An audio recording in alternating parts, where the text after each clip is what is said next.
الحمد لله نحمده ونستعينه ونستغفره ونستهديه ونعوذ بالله من شرور أنفسنا ومن سيئات أعمالنا من يهد الله فلا مضل له ومن يضلل فلا هادي له وأشهد أن لا إله إلا الله وحده لا شريك له وأشهد أن محمدًا عبده ورسوله. اللهم صل وسلم وبارك عليه وعلى آله وأصحابه وعلى من اهتدى بهديه وسار على سنته إلى يوم الدين. رب اشرح لي صدري ويسر لي أمري واحلل عقدة من لساني يفقهوا قولي. اللهم علمنا ما ينفعنا وانفعنا بما علمتنا وزدنا علما. اللهم أرنا الحق حقا وارزقنا اتباعه وأرنا الباطل باطلا وارزقنا اجتنابه. أما بعد أيها الإخوة الكرام، السلام عليكم ورحمة الله تعالى وبركاته. بدء ببدء، هناك واحد من إخواننا اللي والف يحضر الدروس معنا مريض في المستشفى، نسأل الله له الشفاء العاجل. والمؤمن مبتلى يصاب بالضيق وبالفقر وبالمرض، وأمر المؤمن كله خير. وقد تعجب النبي صلى الله عليه وسلم قال: عجبا لأمر المؤمن إن أمره كله خير وليس ذلك إلا للمؤمن. إن أصابته السراء شكر فهو خير له، وإن أصابته الضراء صبر فهو خير له. فالمؤمن يسير إلى الله بجناحين: جناح الشكر وجناح الصبر. إذا أعطاه الله الخير شكر، وإذا ابتلاه صبر. ففي كلتا الحالتين راه رابح والله راض عنه. أيها الإخوة الكرام، أردت أن أحدثكم دائما في علم التوحيد ومعرفة الله تعالى. أردنا أن نتناول في هذه العجالة، في هذه الجلسة المباركة، واحد الاسم من أسماء الله، اسم حبيب إلى قلوبنا، وكل أسماءه سبحانه وتعالى حبيبة إلى قلوبنا، فهو خالقنا وهو بارئنا وهو البر الرحيم. هذا الاسم هو اسم الودود. الودود ورد هذا الاسم في سورة البروج. قال تعالى: وهو الغفور الودود. وقبلها قال: إن بطش ربك لشديد إنه هو يبدئ ويعيد وهو الغفور الودود. بطشه شديد بالكفار والظالمين، فهو الذي يبدئ ويعيد، له مقاليد الأمور، يسير الكون كيف يشاء، لا يسأل عما يفعل وهم يسألون. وفي نفس الوقت هو غفور ودود. غفور أي كثير المغفرة، ودود يتحبب إلى عباده، يحب عباده، يتودد إليهم بالنعم، كما جاء في الحديث القدسي: أتودد إليهم بنعمي وأنا الغني عنهم، ويتبغضون إلي بالمعاصي وهم أفقر شيء إلي. الله يتودد إلينا بالنعم.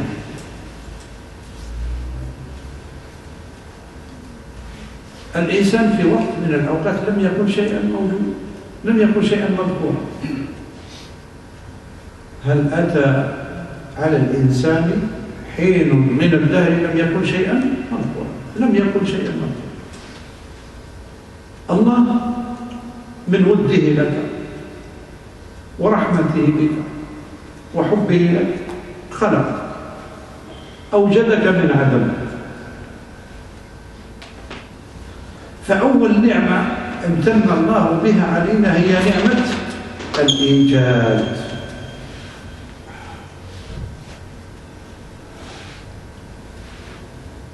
الله سبحانه وتعالى هو الأول والآخر. قبل الوجود كان موجود، ليس له بداية وليس له نهاية. هو الأول والآخر، وهو الظاهر والباطن. الأول والآخر لا يحده زمن، الظاهر والباطن لا يحويه مكان، فهو تعالى عن الزمان وعن المكان. نعم، نحن كالبشر نعيش مدة محدودة في هذه الدنيا، ولنا فضاء محدود نعيش فيه. أما المولى تبارك وتعالى فكل ما خطر ببالك فالله غير ذلك، ليس كمثله شيء وهو السميع البصير، لا تدركه الأبصار وهو يدرك الأبصار، ولا يحيطون بشيء من علمه إلا بما شاء، وسع كرسيه السماوات والأرض ولا يعوده حفظهما وهو العلي العظيم. هكذا وصف الله ذاته سبحانه، لا نحصي عليه ثناء كما أثناه على نفسه. أول حاجة تودد بها المولى تبارك وتعالى الغني الحميد هو نعمة الخلق. خلق، لكن حينما خلق لم يترك الأمر هكذا، بل سخر لك النعم، وهي نعمة الإبدال. والله أخرجكم من بطون أمهاتكم لا تعلمون شيء. خرجت من بطن أمك ما تعرفون، طفل صغير لا حول له ولا كان في بطن أمه في ظلمات ثلاث، فخرج إلى هذا الوجود. والله أخرجكم من بطون أمهاتكم لا تعلمون شيئا وجعل لكم السمع والأبصار والأفئدة لعلكم تشكرون. أعطاك السمع، أعطاك البصر، باش تولي تشوف وتسمع وتحس في هذا الكون، ترى الألوان، ترى البشر، تفرق بين الأجناس، تفرق بين الجماد والحيوان، وبين الإنسان وبين السماء وبين الأرض، وبين الليل وبين النهار، وبين الظلام وبين الضوء. هذه نعم لا تعد ولا تحصى. تسمع الأصوات، تفرق بينها، هذا صوت فلان وهذا صوت فلان، هذا كلام حسن وهذا كلام قبيح. تفهم، خلنا ربي نفهم بعضنا. الرحمن علم القرآن، خلق الإنسان علمه البيان، علم البيان. كيفاش نفهم بعض لولا هذا اللسان؟ كيفاش تفهم واش راني نقول؟ كيفاش تتعلم؟ ربي أعطاك العقل اللي تخمم به، أعطاك القلب اللي تحس به، أعطاك اللسان اللي تتكلم به وتعبر به واش كاين في داخلك. هذه كلها نعم. كم من إنسان أبكم لا يستطيع الكلام، وكم من إنسان أصم لا يستطيع السمع، وكم من إنسان أعمى لا يبصر. ولكن الأخطر من ذلك أن يكون الإنسان أعمى البصيرة. الله تعالى في سورة الأنفال نادانا بنداء من قال: يا أيها الذين آمنوا. نداء نادانا كلمة، ولما ربي ينادي بهذا النداء لازم تحس باللي أنت مقصود. شكون هم المؤمنين؟ احنا أتباع محمد عليه الصلاة والسلام. يا أيها الذين آمنوا، نعم يا خليل، ماذا؟ قال: أطيعوا الله ورسوله. الواجب بتاعنا أن نطيع الله. الله تعالى عنده 3 حقوق عليه: أن نطيعه فلا نعصيه، وأن نذكره فلا ننساه، وأن نشكره فلا نكفره. طاعة، ذكر، وشكر. الطاعة تقابلها المعصية، بمعنى اللي ما طاعش ربي أو يعصيه. الذكر يقابله النسيان والغفلة، اللي ما ذكرش ربي أو نسيه. ربي قال: ولا تكونوا كالذين نسوا الله فأنساهم أنفسهم. واللي ما شكرش ربي يكفر. فالناس نوعان: مطيع وعاصي، ذاكر وغافل، شاكر وكافر. وانت خير، انت مخير. الله تعالى نادانا خاطرش يحبنا ويحب لنا الخير. قال: يا ايها الذين امنوا اطيعوا الله ورسوله ولا تولوا عنه وانتم تسمعون. ماشي تسمعوا درك ما سمعش. ولا تكونوا كالذين قالوا سمعنا وهم لا يسمعون. كان الناس يقول لك سمعنا، ولكن اسمع بأذنه وبتصح على القلب ما استجبش. كاين سماع الأذن وكاين سماع القلب. لازم احنا الكلام لازم يدخل للقلب ويتفاعل مع القلب، لأن القضية خطيرة يا جماعة. مش قضية كلام رانا نتكلموه وحديث حدثنا وفارقنا وانتهى. قضية مصير، وين نروحوا، للجنة ولا للنار؟ هذا هو المقصود. احنا على قاعدين يعني قاعدين ما صبناش ونديروا الوقت هذا، لا، عندنا مصير نستنى فيه يا جماعة، جنة ولا نار. إذا كان طاعة ربي وذكرت وشكرت مأواك الجنة، الجنة تستناك. وإذا عصيت وغفلت وكفرت بالنعمة تعرف النار تستناك. إنا هديناه السبيل إما شاكرا وإما كفورا. إذا كان شاكر نسأل الله أن نكون منهم، رغم مصيرنا الجنة. هذا الشيء اللي نحوزه، السعادة الأبدية. يا جماعة الدنيا هذه ساعة أيام معلومة. شحال تعيش؟ عيش ما شئت فإنك ميت، واحمل ما شئت فإنك مفارق، واعمل ما شئت فإنك مجزي. وراهم الأمة الذين سبقوا، كم من أناس كانوا معنا الآن أصبحوا تحت التراب.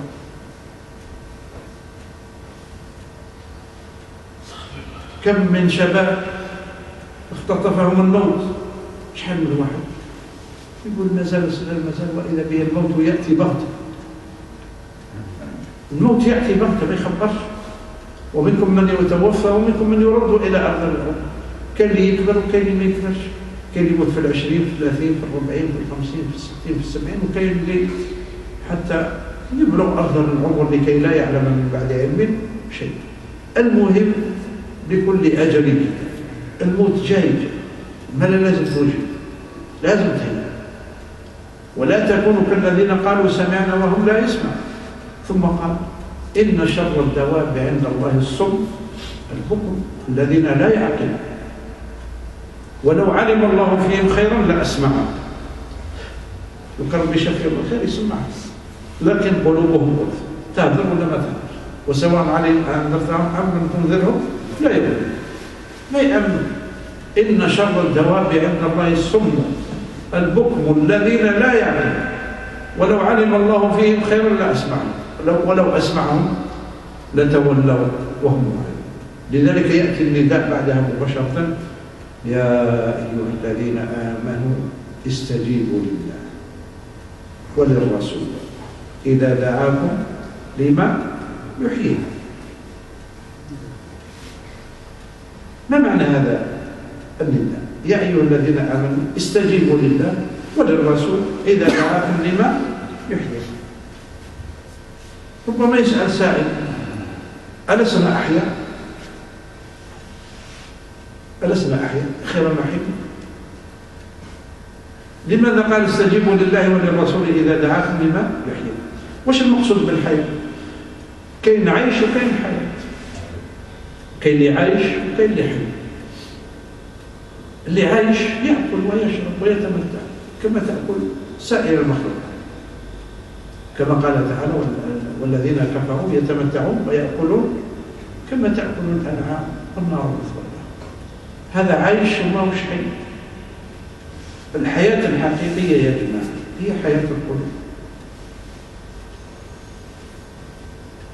يكون عندك قلب حي.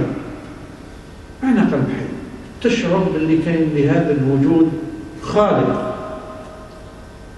وأن هذا الكون لم يخلق عبث، ما خلقوش ربي هذا خالق.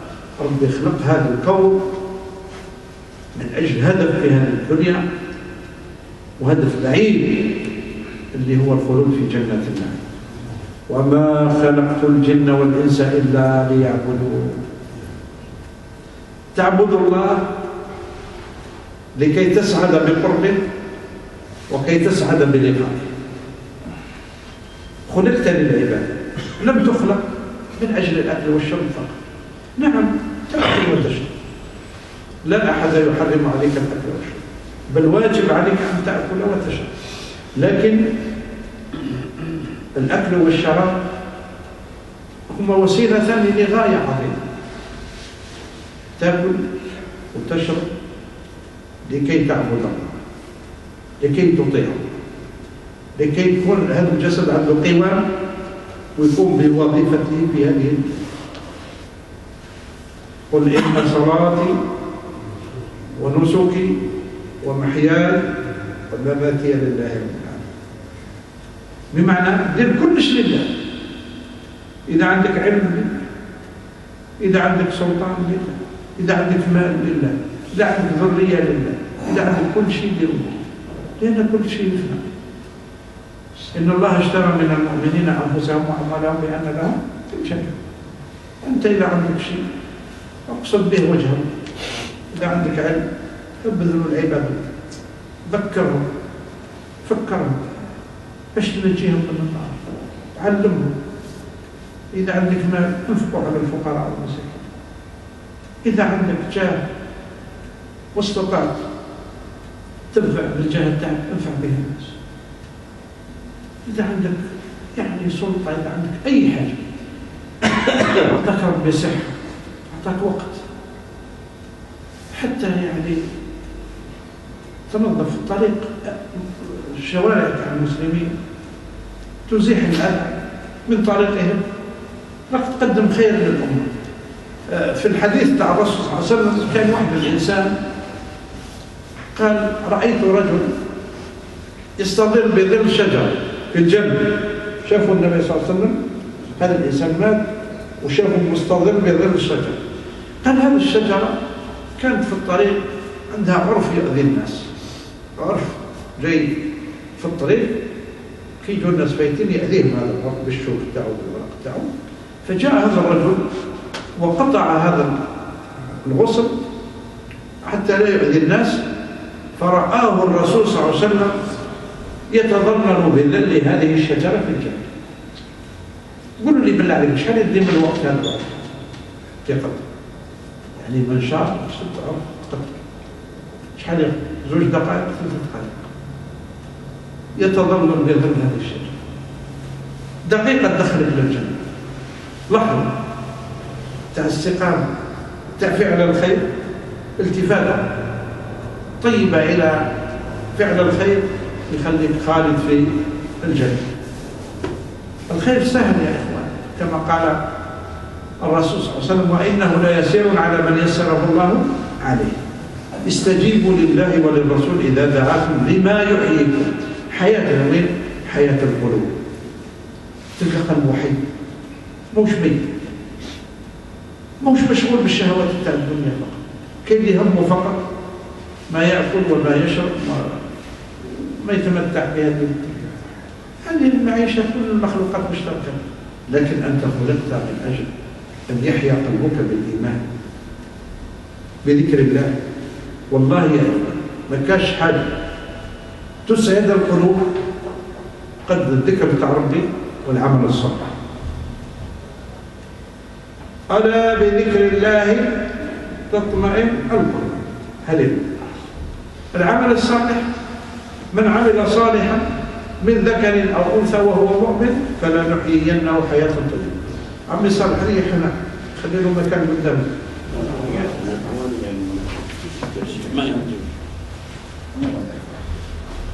إذا والله الشيوخ تاعنا راهم رجال، ربي إن شاء الله يجعلهم لهم مقعد صدق في الجنة، يعني لأنهم صبروا قاعدين يعني يعانوا عندهم أوجاع، مع ذلك صبروا في هذا المجلس. لذلك الله تعالى قال إن المتقين في جنات ونهر في مقعد صدق عند مليك مقتدر. نسأل الله العظيم كما جمعنا في هذا المجلس مقعد أن يجمعنا في مقعد صدق عند مليك مقتدر. الله الكريم دعانا لاستجابة أمره لكي نحيا الحياة الحقيقية، نعيش المعيشة الحقيقية، حياة القلوب، حياة السعادة، حياة السكينة، حياة الطمأنينة، ولا تكون إلا بمعرفة الله تعالى. من عمل صالحا من ذكر أو أنثى وهو مؤمن فلنحيينه حياة طيبة ولا نجزينهم أجرهم بأحسن ما كانوا يعملون. الحياة الطيبة مش معناتها الإنسان يعيش في رفاهية وفي نساء وفي معليش. الحياة المادية ماذا بينا نكونوا في النساء، وربي قال ربنا آتنا في الدنيا حسنة وفي الآخرة حسنة وقنا. ومن حسنة الدنيا الزوجة الصالحة والمسكن الواسع والمركب المريح والجار الصالح، هذه كلها من حسنات الدنيا. لكن يا إخواني الصحبة هو دار الخلود. الحياة الطيبة في هذه الدنيا راحة البال. ربما تصير واحد فقير عايش في بيت ضيق لكن تلقى السعادة تطلع، تلقى في واحد الراحة ويلحق يعني مع أولاده في الطمأنينة والجو فيه السرور وفيه الحضور. بينما ربما تلقى واحد ساكن في قصر مدينة يتساع الغرفات الشرفات الأفرشة الأغطية مكيف في الصيف، يعني دافئ في الشتاء، فيه كل ما يحتاجه المرء، لكن تلقى الإنسان عايش في شقاء دائم. ما سبب هذا الشقاء؟ هو البعد عنه. الناس ما عرفوا فشق، ولذلك الله تعالى قال فمن اتبع هداه فلا يضل لا يشقى. ومن أعرض عن ذكري فإن له معيشة ضنكا ونحشره يوم القيامة. المعيشة الضنكا مش معناتها الفقر والتضييق، قد يكون هذا، ولكن المعيشة الضنكا هي ضيق الصدر، الإحساس بالشقاء. والله يعني قرأت وسمعت أكثر الدول اللي يكثر فيها الانتحار هي الدول الأكثر غنى. في الدول تاع شمال أوروبا، دول الإسكندنافية، يعني الإنسان عايش ما يخصه حتى شيء، عناية صحية تامة، معيشة يعني رفاهية يعني لا نكاد نحلم بها. لكن نسبة الانتحار ثم هي أعلى نسبة. لماذا؟ لأن الناس لبوا كل الشهوات تاع الدنيا، بصح خلوا قلبهم فارغ من الإيمان، يعني فقدوا التوازن، عاش بالجسد والروح منتج، حس بخواء روحي، عنده كلش، فيريد أن يجرب الموت فيموت ويروح ينتحر فيخسر الدنيا والآخرة. سمعت واحد مهندس بنى أكبر جسر يربط قارة أوروبا بقارة آسيا في مضيق البوسفور في تركيا. مهندس بنى أكبر جسر، ولما أتم بناء هذا الجسر رمى نفسه من هذا الجسر وانتحر. راحوا للغرفة تاع الفندق اللي هو كان ساكن فيه هذا المهندس، لقوه كتب كلمة قال لهم جربت كل شيء في هذه الدنيا، كل شيء، أي بلاد تخطر في بالي نزورها زرت، أي شهوة نديرها نديرها، أي حاجة تخطر بباله في الدنيا ده. قال قالت لي حاجة ما جربتش الموت. فأنهى حياته بهذه المأساة فخسر الدنيا والآخرة. لو كان مؤمنا هذا الرجل، لو كان عنده الإيمان بالله واليوم الآخر ما يوصلش لهذه النهاية المأساة. لكن هكذا الناس لما داروا همهم غير هذه الدنيا عاشوا في شقاء وماتوا أشقياء وخسروا الدنيا والآخرة. احنا يا إخواني ربي يحب لنا الخير في الدنيا والآخرة. قال يا أيها الذين آمنوا استجيبوا لله وللرسول إذا دعاكم لما يحييكم واعلموا أن الله يحول بين المرء وقلبه وأنه إليه تحشر. الله تعالى تودد إلينا بالخلق بنعمة الإيجاد أوجدنا منها، تحبب إلينا بنعمة تسخير هذا الكون، الإمداد، بنعمة الإمداد أمدنا بكل ما نتمتع به. سخر لنا الأرض التي نمشي عليها والشمس التي نستدفئ بها ونستضيء بنورها، وسخر لنا الليل والنهار، وسخر لنا النبات والأشجار والأنهار والحيوان، وسخر لكم ما في السماوات وما في الأرض جميعا للإنسان. كل شيء مسخر. هذا الأرض خلق الله من أجل، هو الذي جعل لكم الأرض ذلولا فامشوا في مناكبها وكلوا من رزقه وإليه النشور.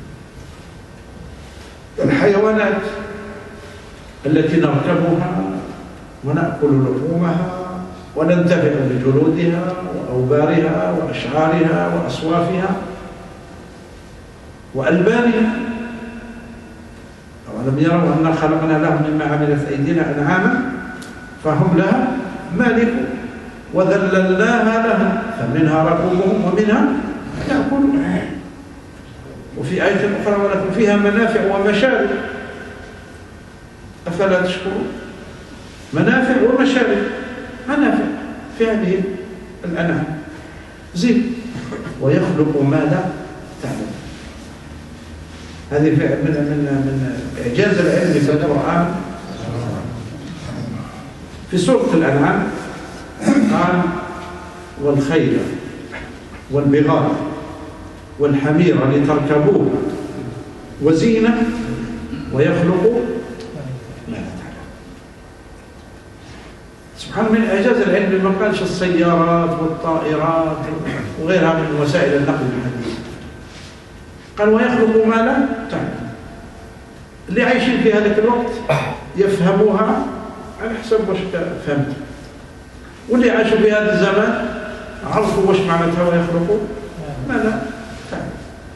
واللي يجوا بعد ربما راح الإنسان يوفق ربي ويخترع وسائل النقل ما نش نحلموا بها. قولوا لي بالله في وقت مضى ممكن نرجع قرنين أو 3 قرون للوراء، هل كان يحلم الإنسان أن يطير في الجو؟ يعني لو كان تجي الناس ترجع 3 قرون 4 قرون للوراء وتقول للناس واحد جاي واحد الوقت الإنسان يطير في السماء يقول لك هو أنت يا راجل أصبت بالجنون. لكن أصبح الإنسان يتأكد منها وشاف الطائر، ركب في الطائرة وركب في المركبة الفضائية وقطع الدول والقارات والبحار والمحيطات. والطائرة كان يطلع 11-12 ساعة وهي في الجو طائرة، يعني تقطع لك 10,000 كيلومتر، 11 كيلومتر، 11,000 كيلومتر، 12,000 كيلومتر في الفضاء. يعني أمر عجيب. ويخلق ما لا من أجلك أيها الإنسان، تكريما لك، إكراما لك. ولقد كرمنا بني آدم وحملناهم في البر والبحر ورزقناهم من الطيبات وفضلناهم على كثير من خلقنا. زين، نعمة ثالثة، نعمة الهداية والرشد. ما خلكش فقط تأكل وتشرب وتستمتع بهذه النعمة، أراد أن ينتقل بك من النعمة إلى المنعم باش يعرفك بذاته سبحانه وتعالى. الكافر يعيش مع النعمة، يستمتع بها، عيش، عنده سكن، عنده زوجة، عنده سيارة، عنده يتمتع، يأكل ويشرب، لكن لا يعرف غير هذه النعمة. يعلمون ظاهرا من الحياة الدنيا وهم عن الآخرة هم غافلون. يعلموا ظاهرا من الحياة الدنيا ولكن غافلين على الآخرة. أما المؤمن ينتقل من النعمة إلى المنعم، يعرف ربه من خلال هذه النعمة. فلينظر الإنسان إلى طعامه، من جهة الطعام. أفلا ينظرون إلى الإبل كيف خلقت، وإلى السماء كيف رفعت، وإلى الجبال كيف نصبت، وإلى الأرض كيف سطحت. فذكر إنما أنت مذكر لست عليهم بمسيطر. فزاد ربي زادنا نعمة ثالثة وهي إرسال الرسل وإنزال الكتب. قال لك يا عبد أنت لست كسائر المخلوق، أنت مخلوق مكرم مفضل، خلقت لكي تعرف هذا، باش تعرف ربك. كيف تعرف ربك؟ تعرفه من خلال الكون اللي خلق. إن في خلق السماوات والأرض واختلاف الليل والنهار لآيات لأولي الألباب. تتفكر تعرف الخلق وتعرفه من خلال القرآن. ربما إنسان يكون غافل وعنده ما انتبهش، ربي يبعث له الرسل وأنزل كتاب لا يأتيه الباطل من بين يديه ولا من خلفه. قال فيه عز من قائل لو أنزلنا هذا القرآن على جبل لرأيته خاشعا متصدعا من خشية الله. وتلك الأمثال نضربها للناس لعلهم يتفكرون. هذا القرآن لو نزل على جبل يخشع. كيف به نزل على بشر من دم ولحم وعقل وقلب؟ أفلا يتدبرون القرآن أم على قلوب أقفال؟ إذن واجب علينا نتفكر في الكون ونتدبر في القرآن باش نعرف ربي سبحانه. إذا عرفت ربي سعدت بقربه وسعدت بلقائه، وتولي ما تخافش الموت، ترحب بالموت، ما تخافش من المرض، ما تخافش من الفقر، ما تخافش من المصائب، تطمئن نفسك. لماذا؟ لأنك دائما مع الله. إذا جاء الخير مرحبا، إذا ابتليت بالشر مرحبا، تصبر، لأن تعرف باللي اختيار الله لك خير لك من اختيارك لنفسك. كان سيدنا سعد بن أبي وقاص صحابي خال الرسول كان مستجاب الدعوة. قال له النبي صلى الله عليه وسلم أطب مطعمك تكون مستجاب الدعوة. كان يأكل من الحلال فكان مستجاب الدعوة. وكن مطيع لوالديك في طاعة الله تكون مستجاب الدعوة. كان صحابي آخر كذلك كان بارا بوالديه فكان مستجاب الدعوة. سيدنا سعد بن أبي وقاص لما كبرت سنه كف بصره ولم يشك. سيدنا عبد الله بن عباس كذلك كف بصره وهم من كبار الصحابة صبر. وكان سيدنا سعد بن أبي وقاص يدعو للناس، كان بجوار مكة وكان الناس يأتونه فيدعو له. هذا عنده مشكلة استعمال يدعو له، وهذا عنده مشكلة عمارة يدعو له، وهذا عنده مشكلة كذا يدعو له، يدعو للناس. هذا يعرض من يراه مستجاب الدعوة فكان يدعو له والله يستجيب. كان واحد جالس هناك ورآه أعمى، قال لماذا لا تدعو لنفسك كي يرد الله إليك بصرك؟ فاكتدعي للناس واستجب لك، ليش ما تدعيش نفسك يرجع لك بالبصر؟ هو يعلم لو دعا الله لرد إليه البصر. ماذا قال؟ الله جاب قال آثرت رضا الله على رضا نفسي. ربي ابتلاني وأخذ بصري، أنا ماذا ربي خير أني راضي بنفسي. شفت الرضا يا جماعة؟ ماذا ربي راضي عليه يا أخي. كراح البصر الله تعالى يقول فإنها لا تعمى الأبصار ولكن تعمى القلوب التي في الصدور.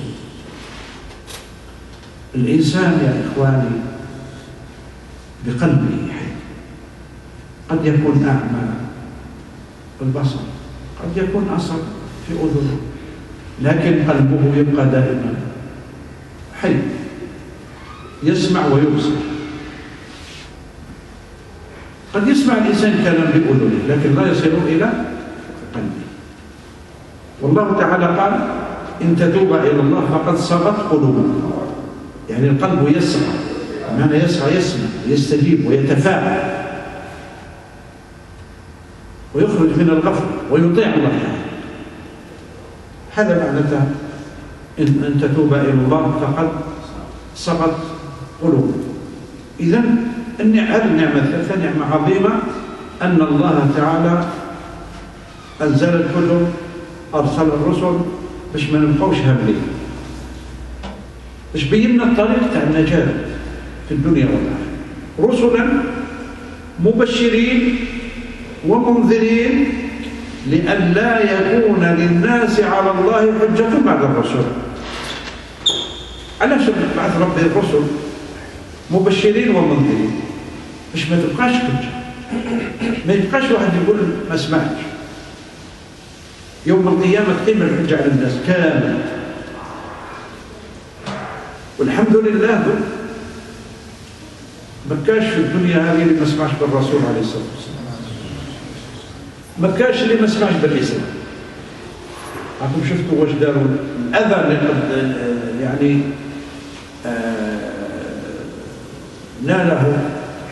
نالوا به شخص النبي عليه الصلاة والسلام، آذوه أذى كثيرا. والحقيقة بهذا الأذى نفعوا الإسلام نفعا عظيما.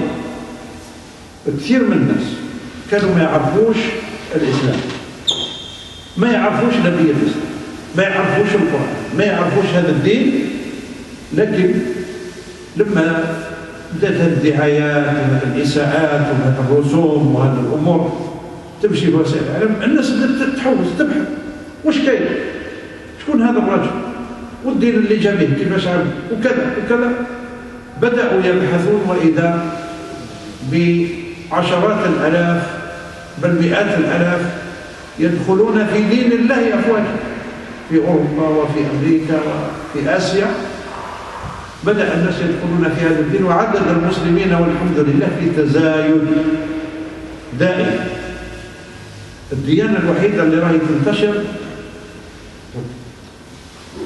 بكثرة في سائر البقاع في سائر القارات هي ديانة الإسلام.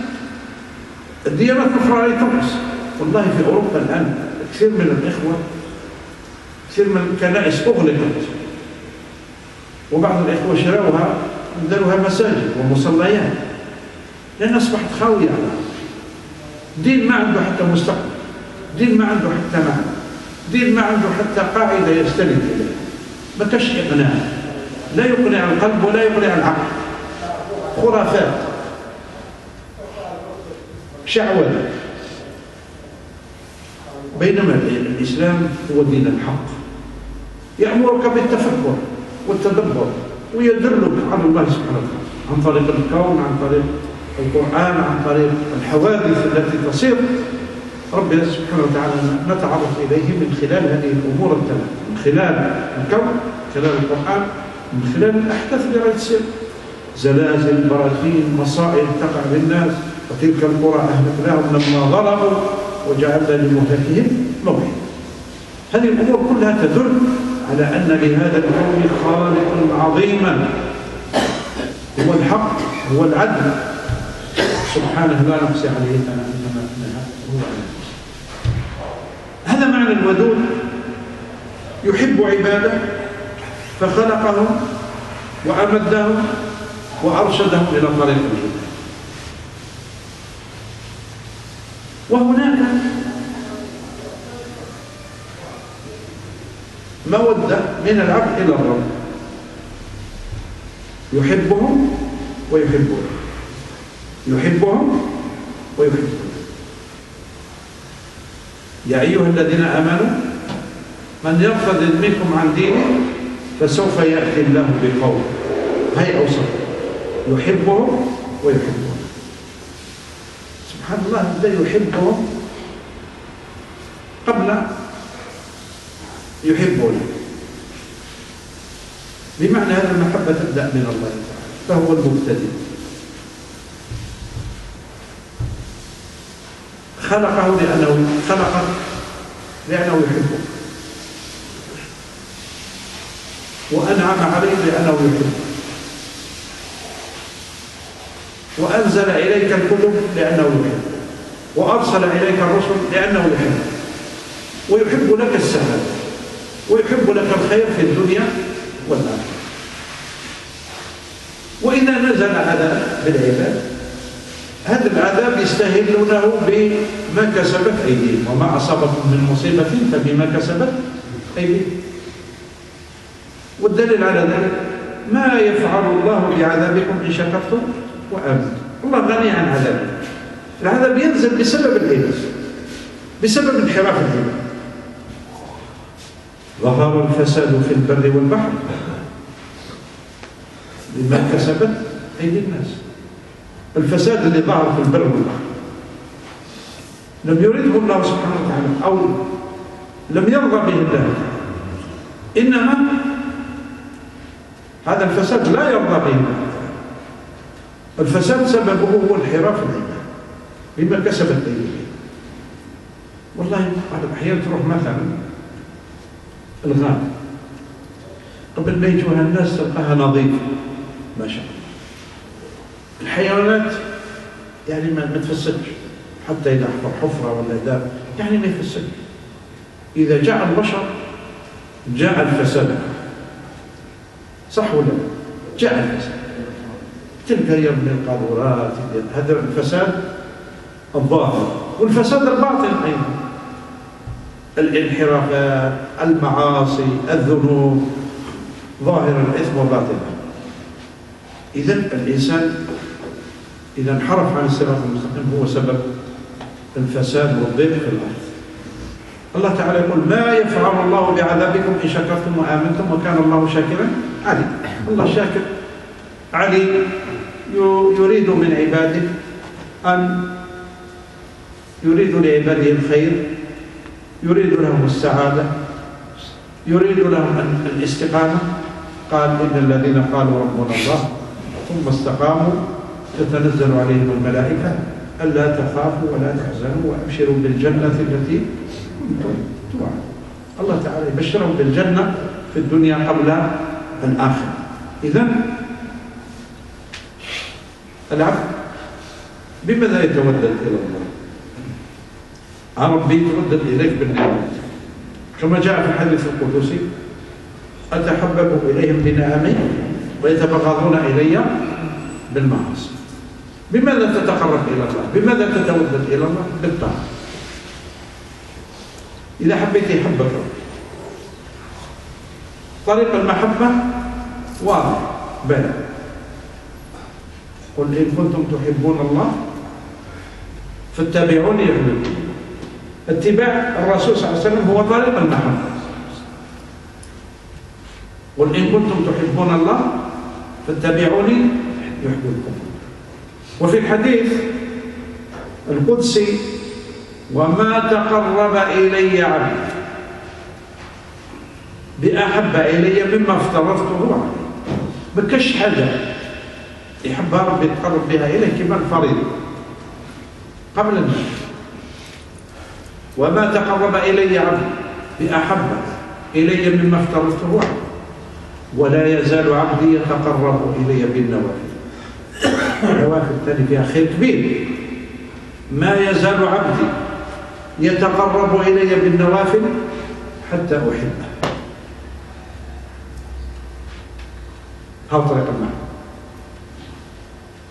التقرب إلى الله بالنوافل بعد أداء الفرائض.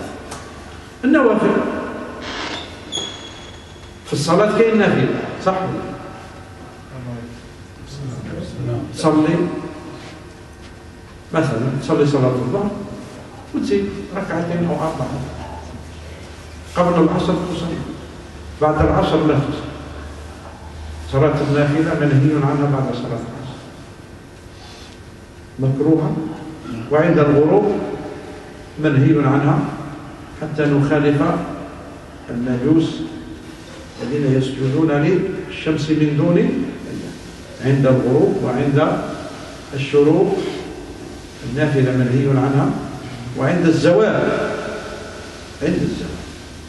كذلك لما تكون الشمس في كبد السماء الصباح تصلي الضحى من طلوع الشمس مقدار ربع حتى قبل الزوال.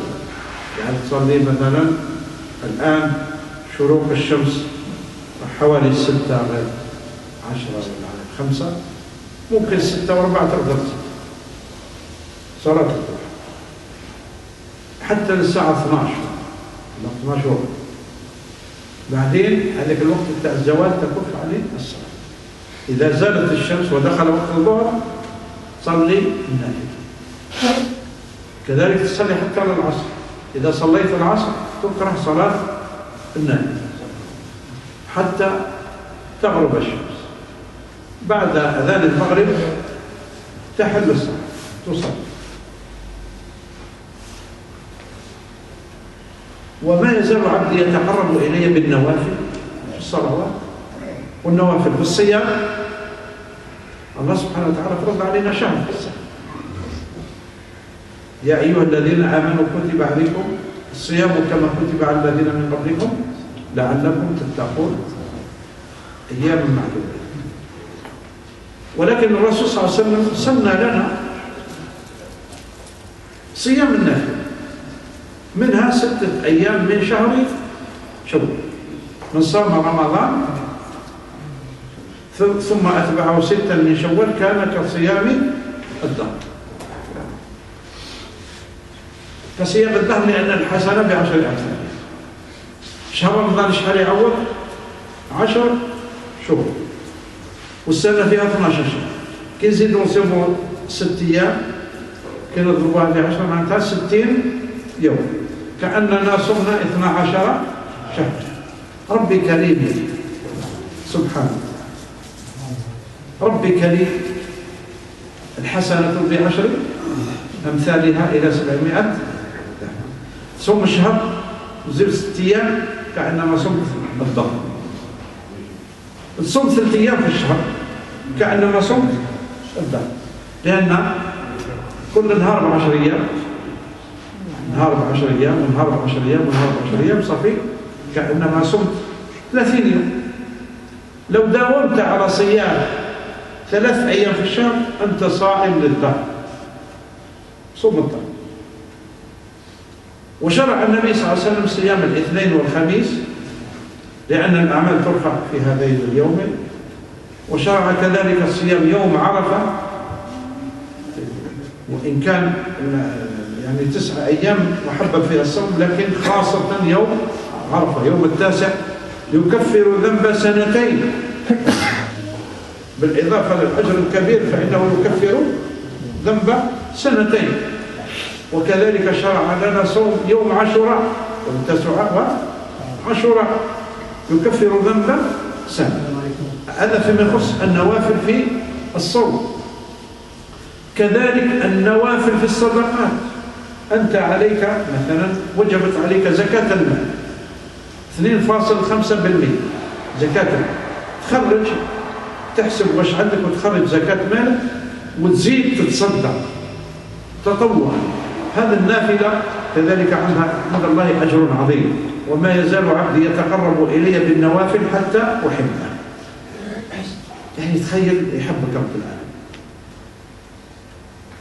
وهذا الشيء متاح لكل واحد فيه. ممكن البشر أنت تبغي تقرب إليه هو ما يحبك، طريق مسدود حتى توصل له ما تقدرش توصل. أما رب العزة طريق مفتوح إلا إذا أنت سدد. وإذا سألك عبادي عني فإني قريب.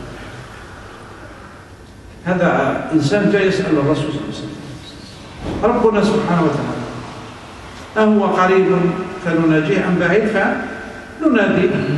فنزل قول الله تعالى وإذا سألك عبادي عني فإني قريب. وانتبهوا يا إخوان في القرآن يسألونك كل مرة لما يقول يسألونك عن المحيط قل هو يسألونك عن اليتامى قل إصلاح لهم يسألونك ماذا ينفقون قل الله يسألونك عن الشهر الحرام قتال فيه قل قتال فيه. كل مرة يجي السؤال إلا ويجي بعده قل. لكن في هذه الآية تاع الدعاء مكشف معناتها حتى كلمة قل تنحت معناتها اتصال مباشر معه. وإذا سألك عبادي عني فإني قريب، ما تقولش قل فإني قريب. الله قريب منه يسمع كلامه ويرى حاله عليم بأحواله. تقف بين يديه وتقول يا رب أنت العليم بحالي، أنا فقير إليك، أنا محتاج إليك، أنا ضال فاهدني، أنا جائع فأطعمني، أنا عار فاكسوني. فالله تعالى قريب. وإذا سألك عبادي عني فإني قريب أجيب دعوة الداعي إذا دعا. أجيب دعوة الداعي إذا دعا. فكيف تبخل على نفسك بالدعاء؟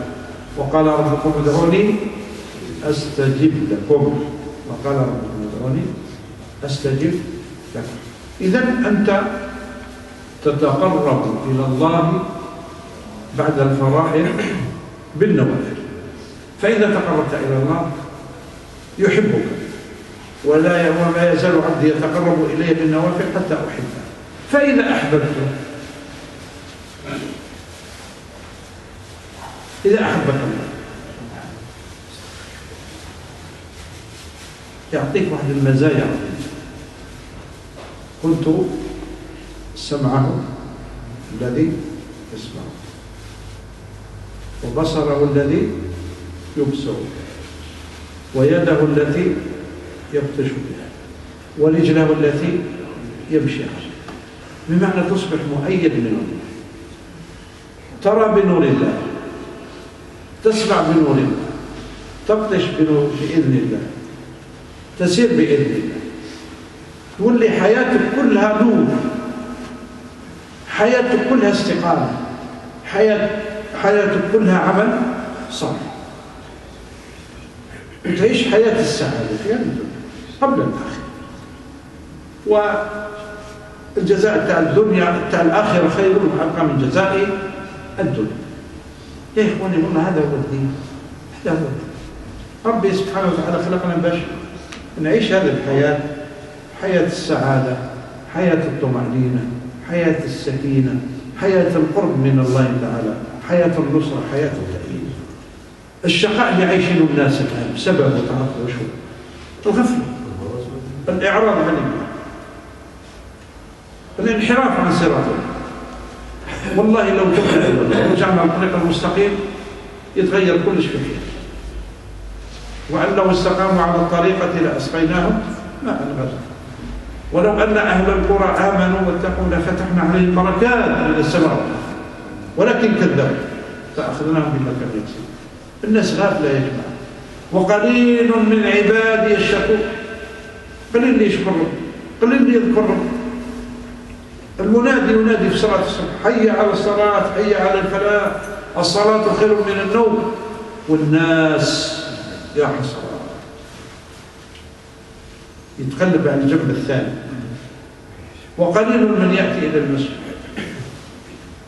وهي ساعة عظيمة، ساعات عظيمة، وخاصة قبل الفجر عند النزول الإلهي.